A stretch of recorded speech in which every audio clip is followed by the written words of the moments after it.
آج کا ہمارا ٹاپک ہے نماز میں دل کیسے لگایا جائے۔ کیا آپ کی نماز رہ جاتی ہے؟ اگر آپ کی نماز چھوٹ جائے تو یہ مت سمجھیے کہ آپ کو ٹائم نہیں ملا یا کسی کام میں مصروف تھے، بلکہ اس بات کو اپنے ذہن میں رکھیں کہ آپ نے ایسا کیا گناہ کیا ہے جو اللہ تعالیٰ نے آپ کو اپنے سامنے جھکنے کی توفیق نہیں دی۔ اللہ جب ناراض ہوتا ہے تو رزق نہیں چھینتا، اللہ جب ناراض ہوتا ہے تو سجدے کی توفیق چھین لیتا ہے۔ اپنے آپ سے سوال کریں، کیا اللہ تعالیٰ آپ سے ناراض تو نہیں؟ کیا اللہ آپ سے خفا تو نہیں؟ کیا اللہ آپ سے بہت دور تو نہیں آگے؟ تو صرف ذرا چند سیکنڈ کے لیے سوچیں کہ دن میں 5 دفعہ رب اپنے بندے کو اپنی طرف بلاتا ہے، حی علی الفلاح، حی علی الفلاح، آؤ فلاح کی طرف، آؤ فلاح کی طرف۔ اور فلاح کیا چیز ہے؟ فلاح کامیابی ہے۔ اللہ پاک دن میں 5 مرتبہ اپنی طرف بلاتا ہے، اور ہم اس زندگی میں مصروف رہتے ہیں، اور پھر ہم اللہ سے شکوہ کریں کہ ہماری زندگی میں اتنی بے چینی کیوں ہے، ہم سکون کے لیے نماز کیوں نہیں پڑھتے؟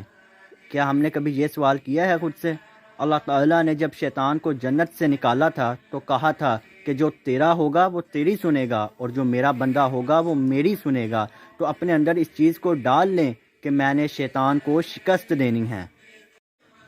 اپنے آپ سے سوال کریں، انسان کے نامہ اعمال میں جس چیز کا سب سے پہلے حساب لیا جائے گا وہ کیا ہوگی؟ وہ نماز ہوگی۔ تو کیا اس سوال کا جواب دے سکیں گے؟ جب انسان پر کوئی مصیبت پڑتی ہے یا کوئی پریشانی آتی ہے، ہم تب ہی کیوں اللہ کے سامنے جھکتے ہیں؟ کبھی سوچا ہے آپ نے، کیا خوشی کے وقت بھی وہی اللہ نہیں ہوتا جو ہمیں غم اور مشکلات کے وقت یاد آتا ہے؟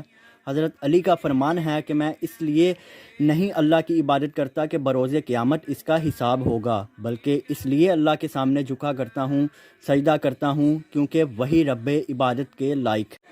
اب سوال یہ پیدا ہوتا ہے، نماز شروع کیسے کی جائے؟ اگر نماز آپ کو لطف نہیں دے رہی تو پھر بھی پڑھیں، یہ سوچ کر پڑھیں کہ جو نماز آپ پڑھنے جا رہے ہیں، کہیں یہ میری آخری نماز نہ ہو تو میں اللہ کو کیا جواب دوں گا۔ یہ سوچ کر نماز نہ چھوڑیں کہ نماز آپ کو لطف نہیں دے رہی اور صحیح طرح سے نہیں پڑھ پا رہے تو اس سے بہتر ہے چھوڑ ہی دوں۔ نہیں، ایسا بالکل نہیں کرنا، کیونکہ جو اندر کا گند ہے ہمارے، اس کو دھلتے وقت تو لگے گا نا۔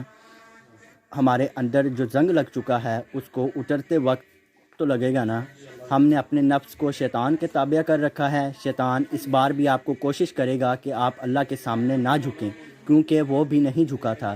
اس چیز کو چھوڑتے وقت تو لگے گا نا۔ اب سوال یہ پیدا ہوتا ہے کہ نماز کا حق کیا ہے اور کیسے اس کا حق ادا ہوگا۔ نماز کا حق یہ ہے کہ اس کو وقت پر پڑھا جائے۔ جیسے ہی اذان ہو آپ کو چاہیے فوراً وضو کریں اور نماز پڑھیں۔ جب ہم ایسا نہیں کریں گے، نماز لیٹ پڑھیں گے، تو پھر اسے جلدی جلدی میں ادا کریں گے، اور جب آپ جلدی جلدی میں پڑھیں گے تو آپ بھول جائیں گے کہ آپ کون سی رکعت پر تھے۔ اور دوسری وجہ اس کی یہ بھی ہے کہ بے شک ہم نماز پڑھ تو رہے ہوتے ہیں، لیکن ہمارا ذہن دنیاوی کاموں، فکروں اور دنیاوی ٹینشنز میں ہی ہوتا ہے۔ اب کچھ سوالات یہ پیدا ہوتے ہیں کہ کیا آپ کو نماز کے دوران مختلف وسوسے آتے ہیں؟ کیا آپ نماز پڑھتے ہوئے بھی دنیاوی سوچ میں رہتے ہیں؟ کیا آپ بھول جاتے ہیں کہ آپ کون سی رکعت پر تھے؟ ایسا تب ہوتا ہے جب انسان کسی کام کو دھیان سے نہ کرے۔ ایسا اس لیے ہوتا ہے کیونکہ ہم ہر چیز کا حق اس طرح سے ادا نہیں کرتے جیسے اس کو ادا کرنے کا حق ہے۔ نماز کو وقت پر اور دھیان کے ساتھ کیسے پڑھا جائے؟ اگر ہمارا اگلے ہی دن بورڈ کا ایگزام ہو، یا ہمارا کوئی انٹری ٹیسٹ ہو، یا کوئی انٹرویو ہو، ہم وہاں بھی تو ٹائم سے پہنچ جاتے ہیں۔ کیوں پہنچ جاتے ہیں؟ کیونکہ ہمیں اس چیز کی فکر ہوتی ہے، اور اگر ہم وہاں ٹائم پر جا سکتے ہیں تو ٹائم پر نماز کیوں نہیں پڑھ سکتے؟ ہم کیوں نماز کی فکر نہیں کرتے؟ اور نماز میں دھیان قائم رکھنے کا بہترین طریقہ یہ ہے کہ آپ اپنے ذہن میں رکھیں کہ اگر آپ اللہ کو نہیں دیکھ سکتے نا، تو وہ اللہ آپ کو ضرور دیکھ رہا ہے، اور نماز کو ترجمے کے ساتھ یاد کریں تاکہ آپ کو پتہ چلے کہ آپ کا رب آپ سے کہہ کیا رہا ہے، آپ کا رب کیا فرما رہا ہے۔ جب آپ ایسا کریں گے تو آپ کا دھیان خود بخود نماز میں قائم رہے گا۔ تو یاد رکھیے کہ آپ نے ہر حال میں وقت پر نماز پڑھنی ہے۔ جیسے ہی اذان ہو وضو کریں اور شیطان کو شکست دینی ہے۔ اور نماز پڑھتے وقت جو مختلف خیالات آتے ہیں وہ شیطان کی طرف سے ہوتے ہیں کہ اب یہ نماز تو پڑھنے لگ پڑا ہے، میں اس کے ذہن میں مختلف وسوسے ہی ڈال دیتا ہوں۔ تو اس کے لیے آپ کو یہ بات یاد رکھنی ہے کہ آپ کس ذات کے سامنے کھڑے ہیں۔ وہ ذات جو اس کائنات کی مالک ہے، آپ سے بھی بڑی ہے اور آپ کی مشکلات سے بھی، اور ہر چیز پر قادر ہے۔ آپ نے نماز کو ترجمے کے ساتھ یاد کرنا ہے اور اس کو اپنے ذہن میں رکھنا ہے کہ آپ اللہ تعالیٰ کی کون سی صفات کو بیان کر رہے ہیں۔ اگر آپ چاہتے ہیں کہ آپ کی زندگی میں بھی رنگ بھر جائیں، آپ کی مشکلات اور مصیبتیں ختم ہو جائیں، تو نماز کو اپنی زندگی میں شامل کر لیں۔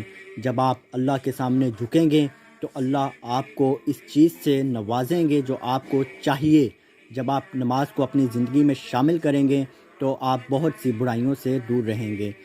حدیث میں بھی ہے کہ نماز بے حیائی اور برے کاموں سے روکتی ہے۔ ایک دفعہ آپ اللہ کا ہو کر دیکھیں، پھر آپ خود دیکھیں گے کہ آپ کی زندگی میں کیسے رنگ بھر جاتے ہیں اور معجزے آپ کا مقدر بن جاتے ہیں۔ جزاک اللہ الخیر۔